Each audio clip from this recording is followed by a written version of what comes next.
Welcome to Spark Love. I'm Sumi. And I'm Ray. We created this space to share how we took our relationship from toxic to extraordinary. To be able to improve, we gotta talk, and that's what we're here for. Come with us on a journey where we will openly discuss all of our challenges and our stories.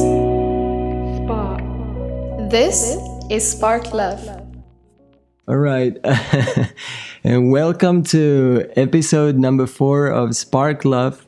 My name is Ray, and I'm here with beautiful Sumi. Hi everyone, Sumi here. Hola.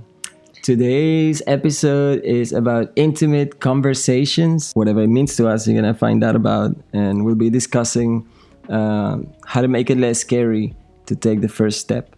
So what is in it for you guys in listening to this? Well, when you have intimate conversations with your partner, you allow yourselves the opportunity to truly understand each other, connect, and have a different kind of empathy for each other. One that makes your relationship stronger. You get to learn not only the good parts of each other, but you also get to learn about the dark sides of each other. And it is easy to love someone during the good times, but it is another thing to love each other and be dedicated to each other after you have experienced real life together. And that means the difficult challenges that day-to-day life face, getting triggered by each other's behavior or the things that you say to each other, and life around you.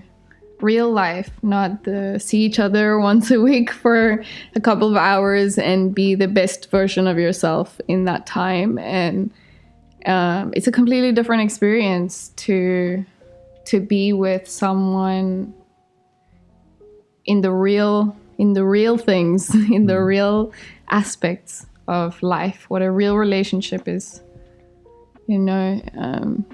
forces and challenges you to embrace. So it also, another thing that is in it for you is deeper intimacy within your relationship, more realness, individuality, a feeling of safety, certainty. So like getting rid of, or not getting rid of, but finding a way to turn your insecurities into something that is just there to remind you of what to work on, but not there to trigger you in your relationship and cause unnecessary drama.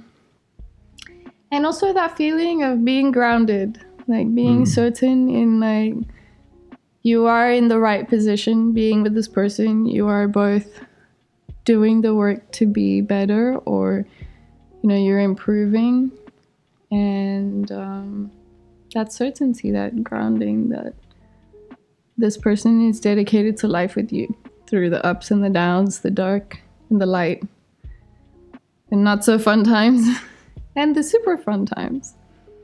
And also less assumptions, misunderstandings, and stories that do not serve you and are probably not real to both of you. So when we are not communicating, we are not really getting the information for what it is. We are getting the information from a place of assuming, which we're building these assumptions, these misunderstandings from our experiences, our traumas, our memories, everything that we've lived. We are just creating this person's reality based on our experience. It's all made up. It's all made up. So that's what's in it for you guys. Right. So those are like... And also, of course, and also, of course, we're going to give you guys some ideas or some tips on how to take the first step if it is scary to do this for you. So yeah, let's... I wanted to wrap that up with saying that these things that you were mentioning are like, so to speak, the benefits, the immediate benefits that you would get if you're not doing it already, implementing in your relationship, introducing in your relationship the concept of having honest, intimate conversations as something that is important, something that is a relationship goal is something that needs to be catered for, because it creates, like you said, that feeling of being grounded, like a family, so to speak. When you don't share what you are worried about, what you are afraid of, what you're really trying to accomplish, what your expectations are, how you feel about your friends, about your mom, about yourself, having these conversations, intimate conversations, would bring all of these benefits that you were mentioning, right? So I just wanted to wrap it up into that, like, yes, you should be doing these intimate conversations. You will get all of those benefits. But how to do that? I mean, if you're not doing it right now, or if you only do it out of emotion sometimes, or after a few drinks perhaps, I understand it's scary. It is scary. It is scary to open up, especially in relationships that didn't start like that, you know. And also, we don't know how to communicate sometimes. I didn't know how to communicate. I sucked at communicating. My communication skills about this was very low. My ability to communicate. I wouldn't say mine were great either. No, I don't think so. I think we were both at a pretty low level. And that's okay, because I mean, it was the beginning of getting seriously interested in learning about these things. Yeah, so we're gonna touch on that with you guys. All right, so why don't we get started by maybe the two like pillars behind having intimate, honest conversations. Well, honest. What is honesty? I think I would put it as something that comes from the heart. So it is from your gut. It's your intuition. It's your spiritual self. It is something that is not coming from logical analysis or anything like that, but more like, I don't know, your whatever I said, your gut, something. It is it is what feels right to you in that moment, especially the opposite, what feels wrong. Honesty more or less goes in that direction, in my opinion. My take on that is, what feels wrong to you, you should share it. It's a way to escape from how it makes you feel. I guess you can categorize not wrong, because wrong is subjective, but I think if it is uncomfortable or triggering or makes you feel defensive or attacked or uncertain or insecure or afraid or anything negative, and it's something that bothers you constantly or sometimes, like it's there, something that bugs you, like when, I don't know, you can give the example of like when you have a thorn in your finger or something, like a tiny hair, like those tiny things that you know they're there but you can't freaking get them. Yeah, like that, and it's there bugging you every damn day and you can't get it out. Right. Well, so in any case, honesty in the context of this conversation is like when you feel like you should be saying something, and don't put excuses or be afraid of how it's going to make the other person feel. That it would be honesty. Doing like, I'm going to communicate what I think or feel. I'm sure this is what I feel like. We'll get into it, but I wrapped my hand around it. I thought about it, and yes, this is really what I feel and think. I must communicate it. That is honest. And if it's about yourself, or if it's about discovering what it is that you feel, but together with the other person, that's still a good part of this practice. The other side of it is communication. So, I mean, that's a vast subject. But in the context of this conversation, communication would be like the techniques and tools to convey your idea, your feeling, what you want the other person to know and to understand. Finding some ways that can be more effective and can help you, get to the point of having such conversations, because like I said, it's scary, it's difficult to make the first step. So that's what we're gonna get into anyways, but a little bit later. So many people are afraid of speaking up, right? Like, for example, you feel something, I don't know, let's make it a sexuality thing. Maybe you think you are bisexual. You don't know. You just have this idea and you don't talk to anyone about this. Well, maybe you should talk to your partner. That is a good intimacy thing to talk about. And who knows what avenues that can unveil in how close you guys are, because maybe you're not bisexual, but you had this conversation and you discovered yourself and made conclusions, and that you did that with this partner. So creates that bond, that type of linkage of, I don't know, being vulnerable and open with someone else, ideally if it's your partner. Some people are afraid of being rejected and like being judged. That's why I'm using that example, because it's a classic situation to feel maybe afraid of judgment or rejection or something like that, embarrassment. So you have to understand that you and everyone have this fear of being rejected or judged, and that's okay, I guess. So another thing I wanted to add, actually, before we continue, was something that you said made me think of. I was talking to my mom today about the idea that boundaries is something like when you're growing up, you're not allowed to say no to your parents. Like, that is something that is, I don't know, I guess it's universally true, but did you have the open right to say no to your parents? Like, you don't want... Of course not. You don't get to say no to your parents. So you don't get to practice the communication that is required in this example to set healthy boundaries when you grow up as an adult, because you didn't get the practice when you were a kid. So honest and intimate communication, like what we're talking about, is not something that we're taught how to do, but quite the opposite.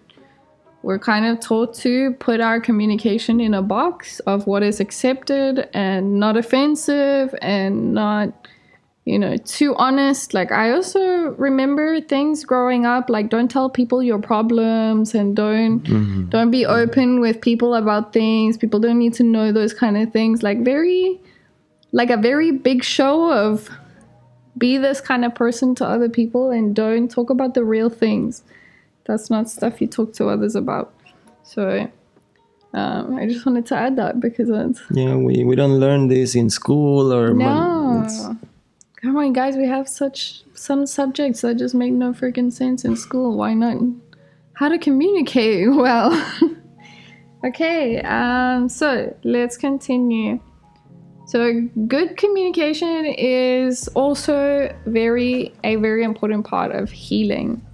So when you are not talking about something, and you're keeping things in and you're just not saying it, or like the situation where you don't say it in the moment, or not in the moment, but you don't address it soon after, and you're like, let it go.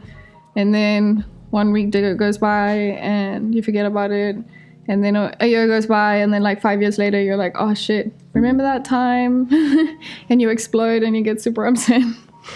Because you held all these things in, because this idea of talking is scary. But when you hold all these things in, you don't allow for yourself to let it out and heal. To let it out and heal. You don't allow yourself to take your power back in that situation, because if you are not talking about real things that you're struggling with, that are difficult for you, no matter how simple or silly or stupid they may seem to someone else, it is your real struggle. It's a real struggle to you. And that is something that is worth speaking about. Like, if you have people close to you that you love, especially your partner, you want to be able to be 100% real. Like, this is me. You got into a relationship with me because you love me, and me is gonna be all kinds of me's, and me has a history. Me has a whole life before you that unfortunately a lot of it I didn't get to choose, right? So this is that openness, like that rawness. I actually had a friend reach out to me and ask me if it is advisable to tell your partner about your ex relationships, like your past relationships. Is it advisable? And the reason she said that she was asking this was because to her it is scary. Like, she's afraid of judgment and being rejected by her partner if she is to be honest and open about her past relationships. And understanding what your past relationships are, like understanding your partner's past relationships is a whole dimension of deeper understanding to this person you are sharing your life with now. Like, every past relationship plays such an important role in what you're going to experience with that person today.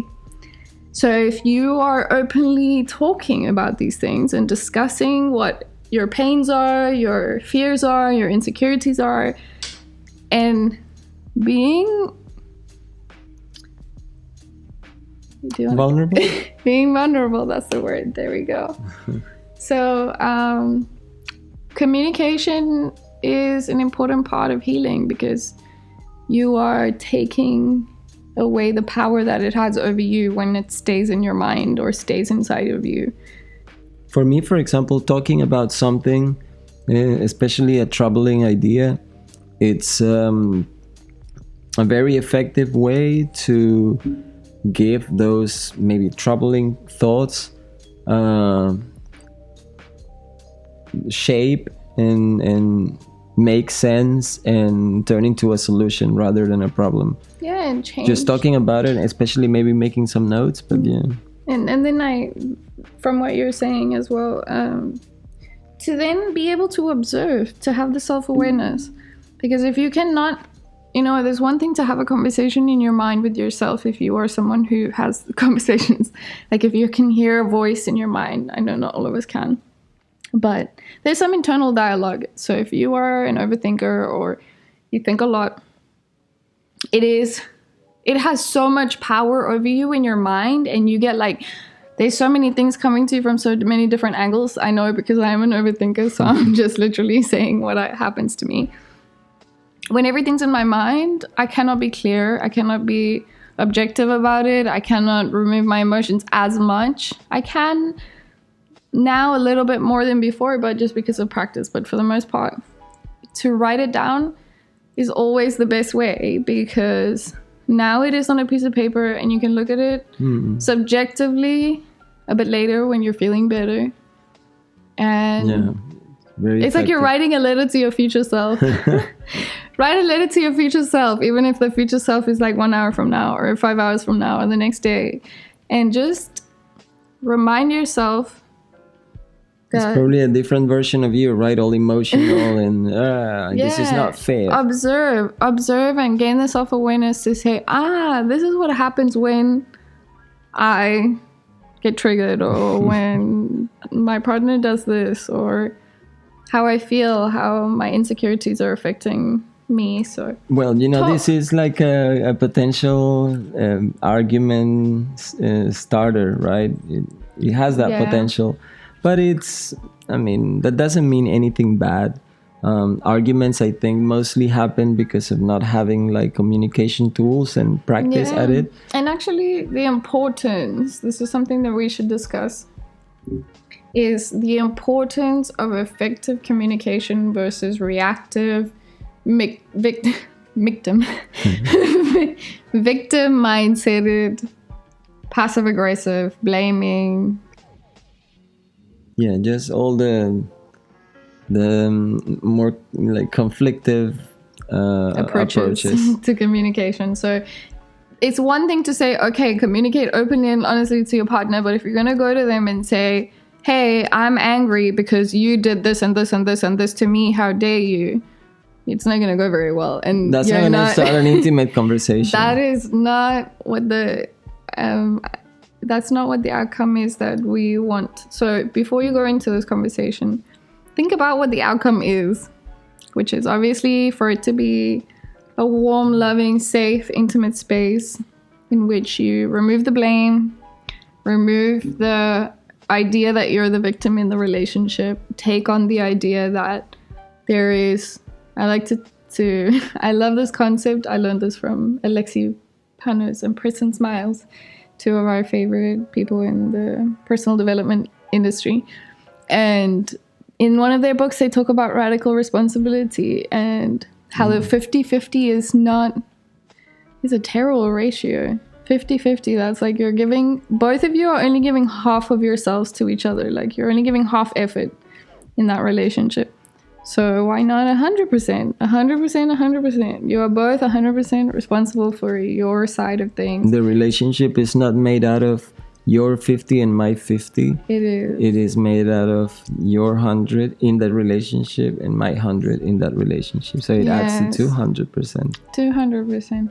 So when you are thinking about the idea of communicating openly and honestly and having these deep conversations to be more real and create a better intimacy and bond and understanding and connection to your partner, there needs to be an effort on effective communication and not going the most likely way, which is the emotional reactive way, which leads nowhere. An effective way to effective communication to me personally is to create time in between the time that I experience something and the time I address it with the intention of it being a conversation that brings us closer, or at least a conversation that I walk away from feeling understood, feeling like you get what it is that I try to communicate in that conversation. Creating time in between the two things, between I experience it and feeling something, and in that moment I choose to observe it and maybe make like mental notes, but much later I communicate it. And many times there's like a setting, we are sitting in the sofa at the end of the day, we're tired, and it is the right moment to bring it up. And I remember like avoiding it. I have been traditionally in our relationship someone who postpones bringing something up, something, intimate of mine that I want to bring up for some reason. I would put it aside, like dodge it for no apparent reason. So I learned little by little ways to communicate what I want to say, and that time in between is good to turn it into an effective way to say it, and not an emotionally loaded version of the same information that will be less effective and has more potential of creating argument and hurting the other person. If it's emotional or coming from a place of that intense emotion, it is hurtful most of the times, and our traumas and our coping mechanisms and our inner critic fights back big time.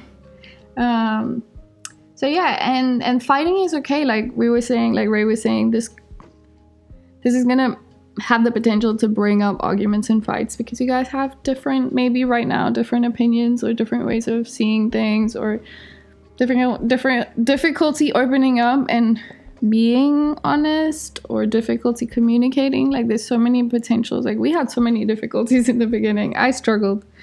I was super reactive and like, now it needs to be now.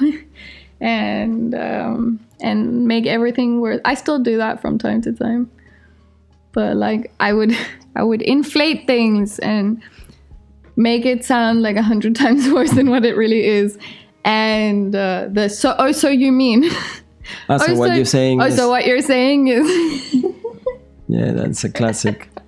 Effective communication is not a list of things you have to do for your communication. It's effective in your particular situation. By just taking the whatever walls, it is there. Just take the walls down. Just allow yourself to say like, okay, like imagine you were talking to a puppy or something. Maybe that works. Just imagine you're talking to a really cute puppy. Maybe practice with a puppy if you have one. Like just say go to the pet shop and just tell this puppy as openly and as rawly as you possibly can. This is what's going on for me right now. And this is how I feel, puppy. This is how I feel.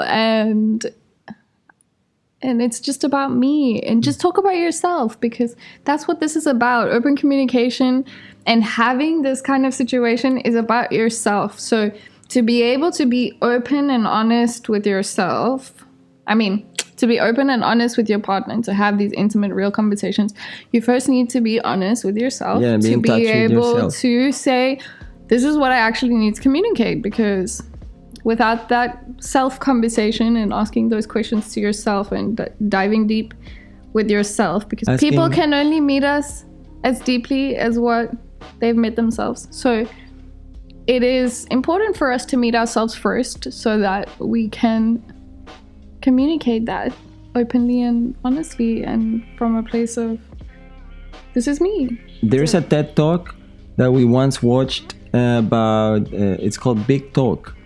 And basically the idea they present there is that it's the opposite of small talk, right? And it is about like asking very deep and meaningful and intense questions to strangers in that case of the TED Talk. But in the context of like a romantic relationship, that would be an interesting, let's say, a game to play or something. Yeah, if you don't have like these close conversations, maybe this could be a good icebreaker. Yeah, it's a good icebreaker, a game to get into it. Which is ask deep, meaningful questions, intimate questions, things that you... What are your biggest fears? What are your biggest fears? Yeah. What is the most difficult situation you've been in? But obviously with the intention of diving deep, right? Yeah, the idea with is to have a why, and it comes probably with a story from when you were a kid, and there you are talking about yourself. That is something, guys. Use stories. Tell stories from your life, because in telling stories, you're gonna be like, oh shit, okay, now I get it. I understand where this is coming from. Now, the important part from there is to not fall for the trap of being a victim about it or blaming, the situation happened when I was a kid, that means I'm doomed forever. Yeah. Because it's easy to fall for that. I mean, I fall for it. I think and you can be telling that story to your partner all distorted so that you are the victim and poor you. But I mean, it's all about honesty. You can get better at it if you find yourself modifying the story to look better. Well, at least you notice that you are not being honest and you can improve. Yeah, next time you're like, okay, let's try this again. Like, be honest with your partner that you want to have deeper conversations, that you want to try open up more. We're going to actually talk about this a bit more in the how to make this less scary. So I won't go into too much detail right now, but it's coming up. But yeah, so there's ways to initiate this. Yeah, I guess we should share the link to the Big Talk. Yeah, and also the Big Talk is super cool, guys. Just go watch that about people in general. Just instead of talking about the tiny, like, surface level. Surfer level. Talk about surface level stuff. You talk about deeper things. It's just go for it. And it's super interesting because they actually ask people deep questions in this TED Talk, and people actually answer, because of course, like, if someone's asking you a question like that that's personal and intimate about you, you're gonna get a much better connection with that person than if you just like keep it on the surface. All right, so and then sorry, before what were you gonna say? No, I was gonna move on to the next. Oh yeah, well, I just wanted to mention that one other important thing is that all of this stuff that we've just mentioned, one very important aftermath of that is that you ultimately have a much stronger and intimate bond with your partner, because now you understand them on a level in which there is a newer sense of safety and grounding, like we were mentioning before, that certainty that you are seen and heard and understood and not judged, and that you understand them too, and that you understand them and you don't judge them, and there's this safe space in which you can actually be real, in which you don't have to wear the mask like you wear for the rest of the world, in which you don't have to be afraid that this person's going to leave you if you tell them what's going on with you, or you tell them you're unhappy. There's a huge expectation placed on your head that are not maybe the things that you really need from someone else. So all those fears, because you have to hide whatever things about you because they don't fit into what is expected from you in your relationship, it's actually poisonous. It's very unhealthy. It's toxic.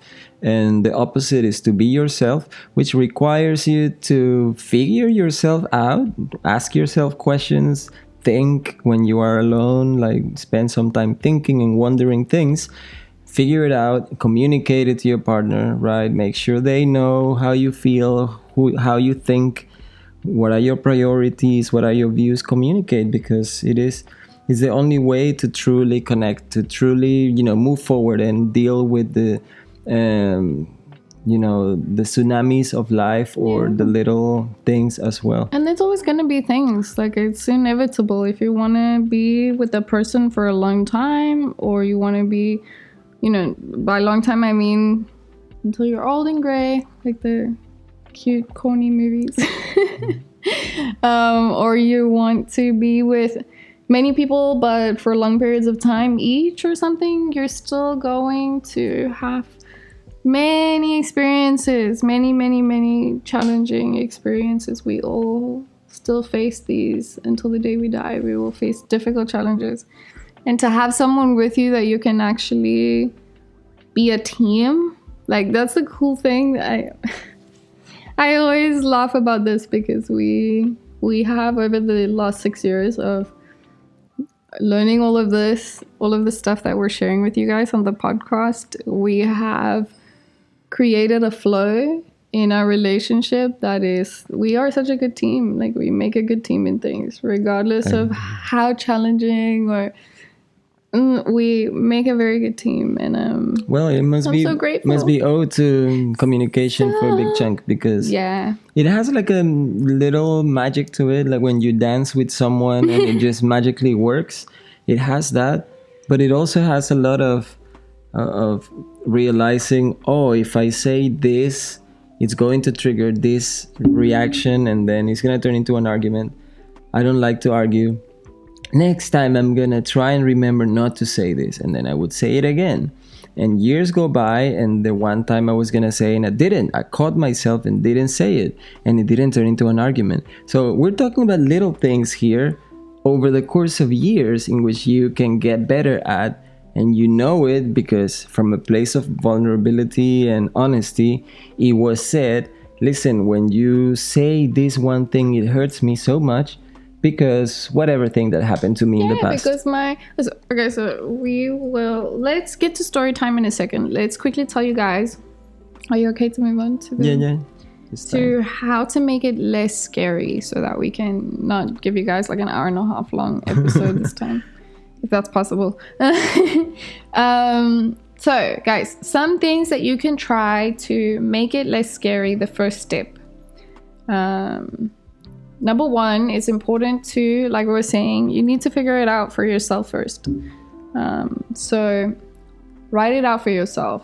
Being really honest with yourself. What is it that you want to communicate with your partner about, what you're feeling or thinking, or are insecure about, or have doubts about, or are struggling within yourself about, or would like to change in the relationship, or come to a middle point. What is it that you want to talk about? What is on your heart when this question comes up? Like, what is it that you really, really want to tell your partner, if you could? If you take away all the fear, fluff, all the fear, and you just said it in that situation, what is it that you would say? So you can write it or voice note it if you're not into writing. And then number two is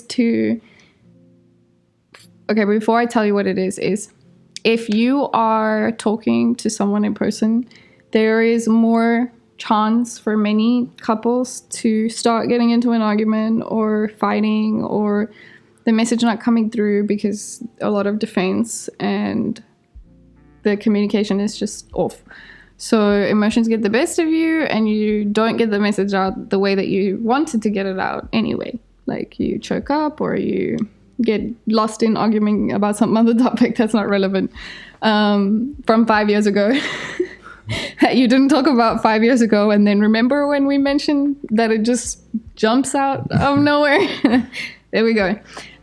So one thing that you can do is you can write. So no, I don't recommend writing too many misunderstandings in written form. So I would recommend voice notes or videos. So it might sound crazy, right? It sounds bizarre. But it is. I mean, imagine you're going to send a video to someone you live with or see all the time. It's quite a strange concept, but think about it. It gives the person the opportunity to listen to it again when they're not busy reacting when they're hearing this for the first time. It also creates the opportunity for you to say what you need to say the best way possible, because you can prepare for it. Without the fear of like... You can prepare for it, right? Choose the right words to not offend the person. Yourself. You give it some time. You process it, maybe write it down like you said, or not, or maybe just think about it. Okay, let me record this video or this voice note. Yeah, whatever works best for you. But you can say the whole thing without interruptions, and without reacting to anything. And they can watch it on their own time, and they can think about it before. And you can ask them at the end of the video or the voice note, please give this some thought. I really want to... Don't say anything yet. Ask them to not tell you anything right away. Please give this some thought. Please don't reply to me right away. I really care about this. I love you so much. I really want us to improve. Be vulnerable. Be honest. Like, if you want to improve, be honest. Say it. Too much of what causes conflict or pain or suffering or misery in us is because we won't just say things that are important that we're thinking. We just keep everything in.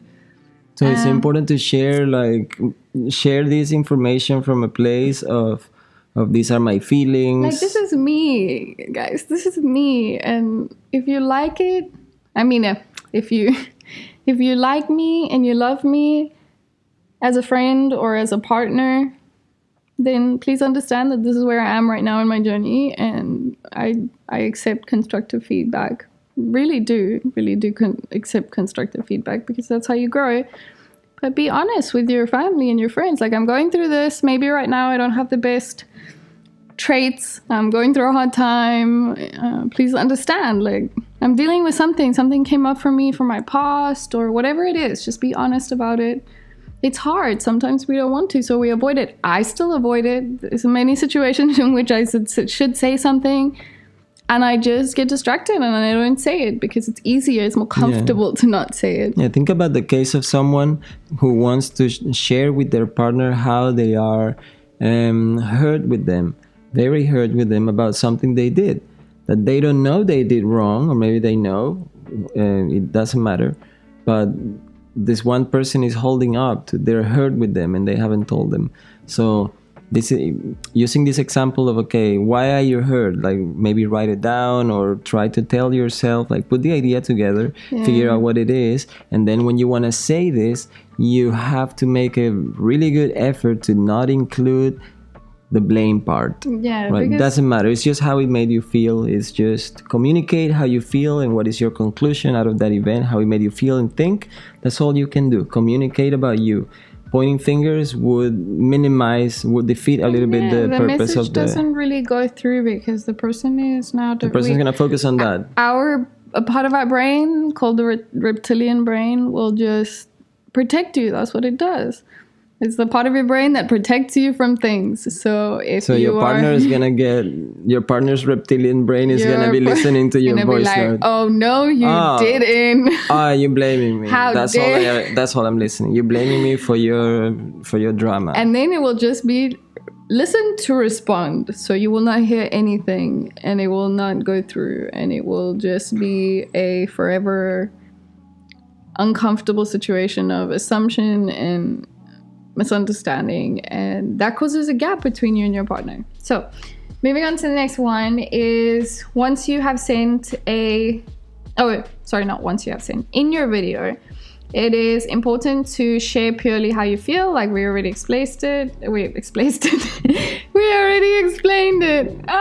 Without like blaming and pointing fingers. Sharing that you want to try something to have a better relationship and invite them to join. This is so important, guys. Not just saying this is how I feel in the end. Is this is how I feel, or this is how I've been feeling, and this is not how I want to feel. And what do you want? And I don't want to feel like this. I would like to feel like this. And I would like to know how you feel, because maybe you are also not feeling something that you want to be feeling. And maybe if we talk about it, we can improve our relationship. We can So have that is the actual invitation, right? a better relationship. For the conversation. Yeah, so invite your partner, sit them down and be like, a serious conversation, because you guys are in a relationship. That means you love each other. That means there had to be enough connection and intimacy in the beginning to actually get into a relationship and be intimate enough to live in the same house with the person and have sex with the person. And there needs to be like this, you're sharing your life with someone. There needs to be the ability, and it exists. Why I say it needs to be is because it does exist, but the stories that we have in our minds will prevent us from seeing it or believing that this is actually a possibility. But because you're at the point where you are with your partner, it is a possibility. It just depends on the way that you communicate it, like we're mentioning. Loving, warm. This is what's going on for me right now. Please share what's going on with you right now too, so that we can come to a middle point and we can communicate a bit better, and we can help each other to have a better relationship, so we can be happier. Because why are we staying stuck in a prison? Like we're putting ourselves in a prison in which we don't want to be in necessarily. Like something's bugging us, even if it's not like I don't mean like your relationship's coming to an end and it's the end of the world, but there could be one core thing that's just like bugging you, like super bugging you. Okay, so what if they, you send your voice note, your video, explaining how you feel, whatever, and you are inviting them to share now their feelings and thoughts. That's to start the conversation, an intimate, honest conversation about this thing that is important to you, and they reject. They say like, I'm not interested, I want to talk about that stuff. I will maybe say... That subject is buried to me. I would maybe say, tell them to please go think about it. So like, when you invite them, don't even allow, like... ask them, and if they do respond reactively like that, still say, please go think about it, listen to what I said again, it's really important, we're in this relationship for a reason, right? So either we need to do something, and I'm willing to take the lead because I love you and I want to do something. Like, just be real. If that's what you feel. If that's not what you feel, and you feel like, dude, I cannot stand you anymore, then say, dude, I cannot stand you anymore. It's okay. Guys, I know it's scary and it's difficult, and being like, losing someone is hard, but you've lost people before. Like, it's a normal thing to lose people. It's a part of life. It's a part of growth. We're 7.8 billion people. You're never going to have just 1 or 2 or 3 or 4 people in your life forever. Like, people come and go. The painful truth of today is that some people are just not meant to be together. Like, we force it. We really force it in some situations. Like, it's the red flags. And you're like, let me just avoid them as much as I can. Let me have tunnel vision. Let me just focus on all the good things. Let me but he's so sweet, or he's so cute, or he's so hot, or... Well, what you can really do, I mean, rather than making emotional decisions, if you get rejected to your invitation to have an intimate conversation about a subject that is really important to you and is bugging you, well, you should still... like follow that path. Sorry, I got sidetracked there, but that was not advice. Please don't take that advice. That was just me saying that is part of, sometimes it will be like that. Sorry, yes. No, it's part of, it could perfectly be the situation for anyone listening to this. But trying is important. So yeah, like you were saying. And even if you, for example, it happens a lot that someone's dating a person who's emotionally unavailable, and doesn't mean they are always like that, hopefully not, but it could be a temporary thing, or I'm sure with many people that is a constant. Like, okay, I wrote a post about this earlier, but we're gonna get to story like in 3 seconds. Let's just finish the last tip for you guys to make it a little scary. If you get rejected, is if you get rejected, did Did you explain that part? Yeah. Like, go on the journey yourself and lead the way. So yeah, well, that's it. Like, go on the journey on your own, and out of you improving and you improving your reactions to your partner, or improving the way that you communicate, or the way that you react, or the way that you act around this person that you love, they will start being like, wow, that's nice. And that will ultimately, Yeah, hopefully it will cause that lead by example, and it creates that interest in the relationship just because one of you is already honestly trying it out.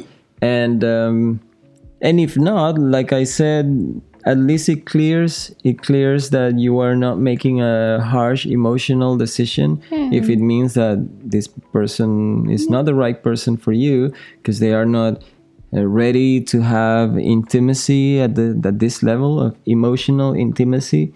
Come on, like, what is the difference? yeah, if you outgrow your partner because you are doing the work for yourself, and this person, no matter what you do, is just not willing to go on that journey with you, then maybe your journey is with that person has run its course, and what you needed out of that relationship is the lessons that you learned. So be observant about them when you leave that relationship. Like, what could I say I learned from this relationship that I need to take with me to my next relationship, so that I don't continue to live the same cycle and do the same things. And because it's not about the person. It's never about the person. It is about whoever you're with. So if you have an issue with one person, most likely you're going to have a similar issue, especially if it's something that you're struggling with. If something that you're struggling with, you're going to have this struggle with. I think I'm getting sidetracked here. If you have something to discuss in your relationship that is troubling you, and that subject is not accepted in the relationship, and you give it some time, you keep working on yourself and in that subject, right? Because it bothers you, so well, at least you do it by yourself, and you, I suppose, will bring it up some other time and share, like, hey, I've been doing this work, I've been feeling better about this subject continues to be disregarded or put on a drawer or ignored or creates friction or whatever. I guess it's self-explanatory. I mean, you are just doing the work with yourself, which should improve your current relationship, or in some cases put you in a better direction. Put you in the direction of someone who's up to that or has been up to that, so that you stand a better chance of continuing on your growth journey, going that relationship being healthy and ever growing, and finding someone you can grow with. If you are in the situation in which your partner refuses to grow or to do the work, and you are willing to, then it's better. Like, with every part of your life comes a next version of yourself. And so for some reason you're listening to this kind of stuff, right? You clearly want to have a good relationship. If you're listening, then you understand what we're saying. Okay, so I don't want us to do like 3 hours of this again. We've never done 3 hours, I'm joking, but it could be 3 hours one day. No, we won't do that. Well, it's a story time. What is the story you have for us today? I have so many stories about communication, guys. So many stories. Let's say when we got into our relationship. Well, I remember we had just moved in together. We had been living together for less than a month. And we were just lying in bed on a Saturday evening, just talking for a long time. We just having conversations, and we fell into the subject of education. If we ever had kids, I stated my position, which was that I would prefer homeschooling. And for you, it made you feel like, I don't know, like attacked. And you said, no, I don't remember your reasons, but I remember it turned into like I think it was our first argument, and we were just sharing our views on education for kids. Just getting to know each other, like from the beginning. What is your stand on education for kids? Yeah, so it triggered me, and basically the idea of being triggered came with a very hostile response, because that's how I witnessed it. My environment was hostile and violent and aggressive, and so And you had a particular they were story with screaming, education, so... And I had a situation with education. Like, I was put on Ritalin because I was diagnosed with ADD. Turns out my mom took me to a bunch of different places, and they were like, your daughter does not have ADD. She's bored out of her mind. And another teacher told my mom that my soul is being what? Sucked out of me or something like that. Like, killing my soul, because I was 6 years old and I was witnessing extreme pain and anger in a relationship that were my parents. So it was tough. So when I had to communicate in romantic relationships, I was like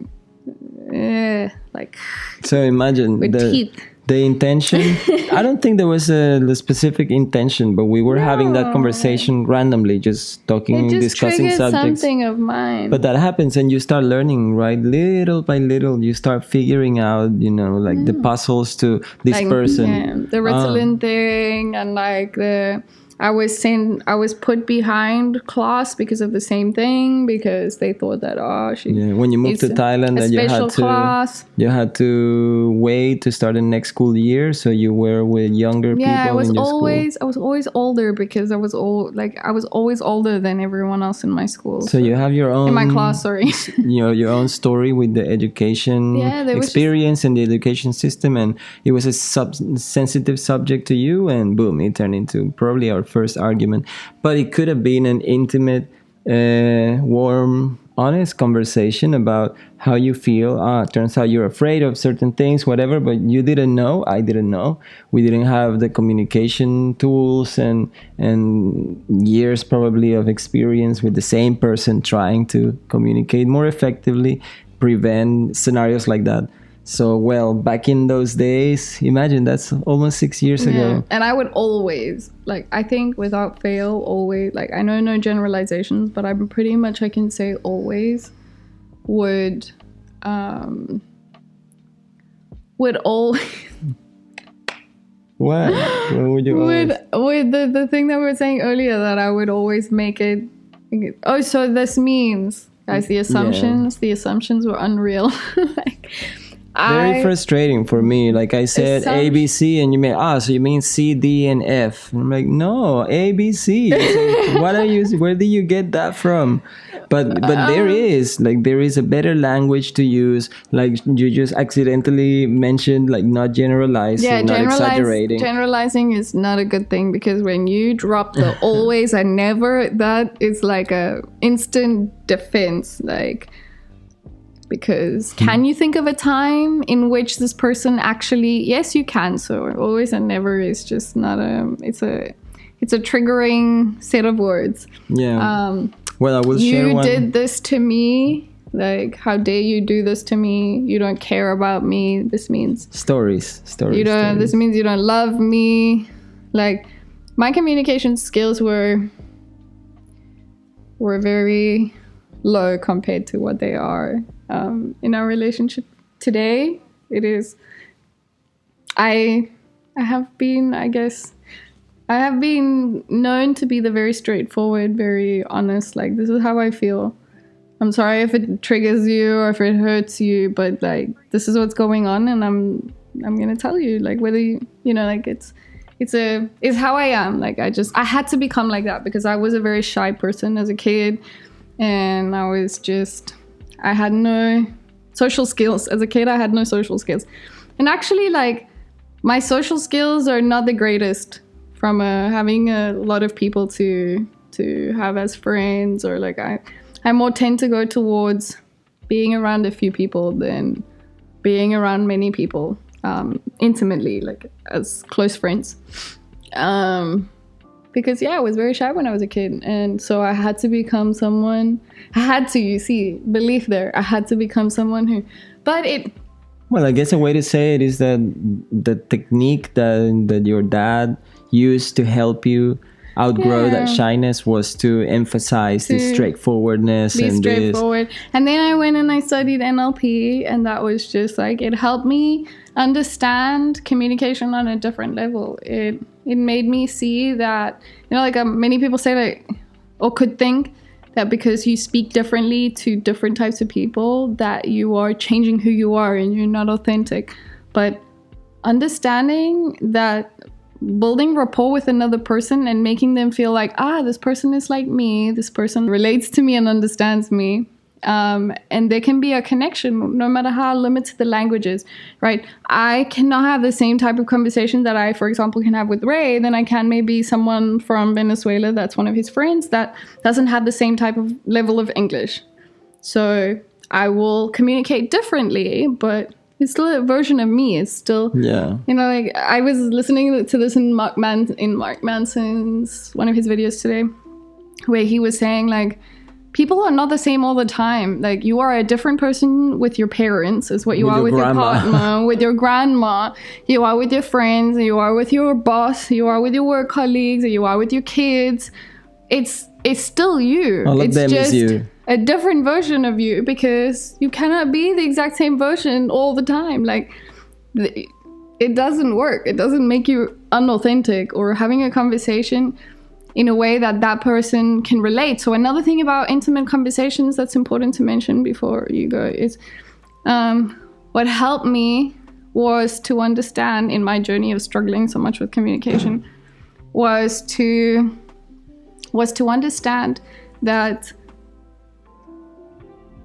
speaking to a person in a way that they can relate, the way that they communicate, the way that they speak, the way that they can actually get the message and relate using their words, using their examples, that means a message is going to go through a lot easier because you are communicating with the person where they're at, on the same level of who they are. I don't mean level of intelligence. I don't mean anything. I mean going to the person's level and be like, we are the same. I can speak to you the way that relates to you.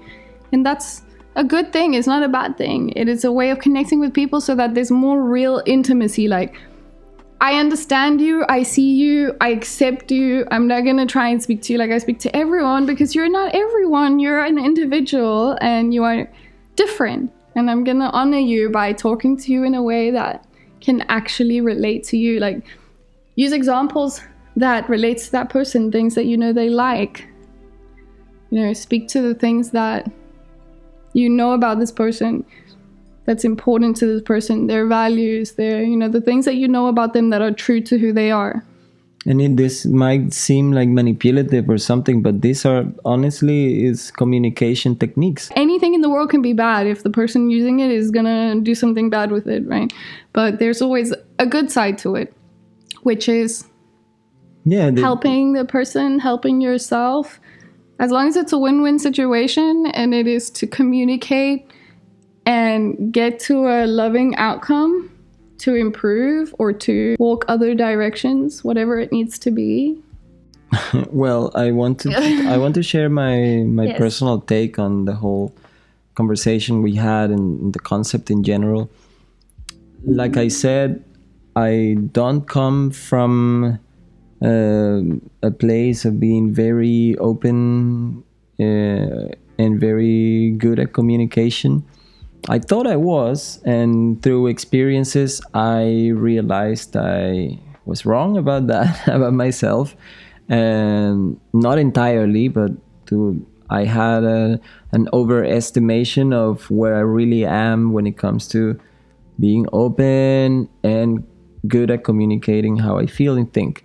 This I'm talking at the beginning of our relationships, when we had started figuring out we had these challenges and we started consuming media and reading stuff to try and understand it. Then studied NLP, and it has become more and more a subject of our interest. And I have learned more and more and have had the opportunity to practice many of these things many times, because I continue to mess up, etc. So it is a whole, going back to those beginnings and realizing that I did not have the tools, the techniques, the mindset, anything to sit down with you on a Friday night and, maybe have a couple of glasses of wine and, to ease the mood, and then share how I'm feeling uncomfortable about something that is sensitive, maybe money, maybe some family thing, maybe some, some situation at work. some deep worry that I have, right, or something that I'm hurt about.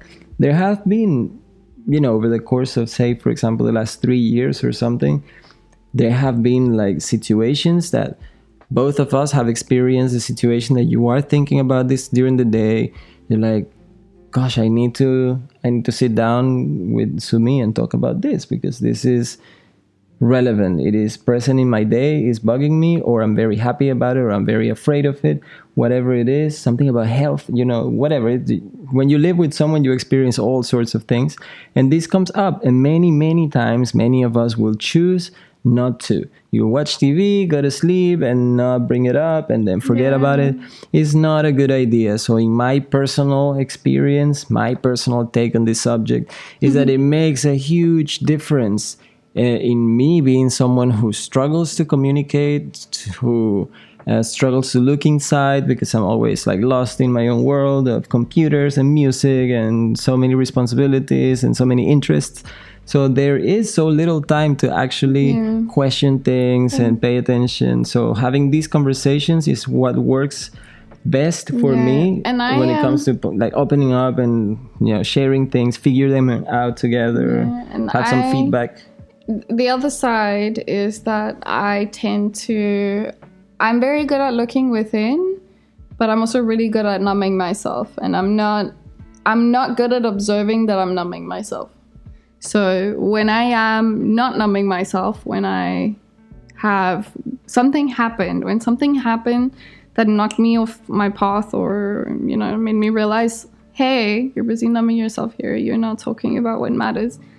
Or you're putting yourself in a mental prison. When that act is when it's happening, I struggle to see it. Like, I can be very, in denial with myself about how we all have this, guys.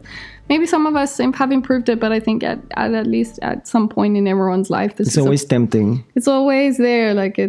So I have learned over the years that I have this thing that I can be very honest and straightforward, and I can say the most difficult things that there are to say. Like, I have no problem being honest about things. But sometimes it takes me a while to even realize, and for some time I'm just being my own worst enemy there. Like, I am not even communicating with myself. I'm just numbing it out. Like, I'm just focusing on everything and avoiding it with all possible costs, or I'm not even avoiding it. I'm just numb to it. It's not even present for me throughout that period of time. But then when I realize it, like the same day, we actually joked about this, but when I have a realize, like sometimes we have these conversations in the most inappropriate times. Like when I realize I need to say something, that something has been on my mind that is difficult to say, I, for some reason, sometimes just have the most inappropriate times to say these things. Right before a meeting. Right before a meeting. Hey, I have to tell you something super important. Let's sit down. And I don't think about it like that. Like, it's just, if I had if I make a decision to say it, once I've decided to say it, the same day, I have to say it. Like, I cannot go to bed without saying it, because chances are I'm not going to say it the next day. Like, if I decide it, by the end of that day, it needs to be spoken about. Like, there's some context. This is a subject that you've been thinking about. Yeah, this is like a subject postponing. That's been in my mind for a chronic case. weeks or months, and I just don't say anything, and I'm stuck in this mental prison, and I'm like being super hard on myself and having all these negative conversations with myself and beating myself up and wanting to say something and not saying it and holding back, and then being like, okay, I'm gonna say it, and then the same day I have to say it, otherwise I don't know, like once I get the bravery, I better just say it, otherwise it's no return. But still, like with all these practices, it's what makes it most effective. The idea for the conversation is to generate a space of, in a vulnerable space, I'm communicating to you that I feel like this and I have been thinking this, I'm worried about this, etc., right? From a place of vulnerability, because you are bothered, right, for something, and when you finally decide to speak up, you need to come from a place of vulnerability, speaking about how you feel, how you are down, sad, scared, whatever. You know, it's the forefront of that communication. Is I am scared, I am sad, I feel in a certain way. It's not your fault. It's just how I feel. This is how I'm feeling right now. This is where I'm at right now, and there is nothing more freeing and fulfilling than being in a relationship in which you can feel 100% safe, that this person understands you, knows that you have a whole history of trauma and pain, and you are going on your individual journey as a person, regardless of the fact that you're together, because with this person or without this person, you would still have the same journey or a different journey. It wouldn't be exactly the same, but your individual journey, and it is there. It is yours. And that is important. It is as important. So to be with someone who gives you the safety to know that anything is okay to say, like, it doesn't have to be the end of the world. It doesn't have to be the end of the relationship. It can be the beginning of a beautiful conversation and understanding. And maybe it's really not such a big a deal as what it is in your mind. Just by talking about it, like I was saying earlier, is it takes away the power that it has over you just by having the safety to say it. So that is something that maybe not realistic to aim for right now, but it's something to aim for long term. This is where you want to. Yeah, this is one of the benefits of going through the process, doing the work. It's something that is, I can say, is very worth it. It's worth everything. It's worth it. The struggle, the challenges, it's worth it all to have that safety and comfort that you can be real. Okay, so please let us know in the comments what resonated with you, what made you go, oh shit, I get it now. Or what do you disagree with? What do you agree with? Are we just talking a bunch of nonsense? Do you know better? Let's talk about it. I have no degree in any of this stuff. I just like it and sharing what works for me. This is what has helped for ourselves as individuals, for our relationship. I have used these things with relationships. So let's just talk. With Drop my a mom, comment. Drop a comment. Let's have a conversation. Follow us or subscribe and drop a like if you enjoyed this. And then next topic. What is our next topic? Right. So now next week we have a great subject. It's been present in many things. Is it? That is having healthy boundaries in your relationship. Right. So boundaries. That's a big one for me. I struggle with this since I was a kid. In my relationships, it has been a major pain point, and you have tons of stories, right? And you've worked with clients. I've helped people with boundaries. I have helped myself with boundaries. Healthy boundaries. So that's what we're going to be talking about next week. Let's do it. All right. So that's it for today. I have no idea what unit is apparently we have been talking for 2,206 seconds. 8 seconds. No, that's bars. No, I don't know, whatever this is. A long time, I'm sure. 2,210 something. So if you actually stayed all the way until the end, thank you so much. Thank you for being here and being part of this conversation.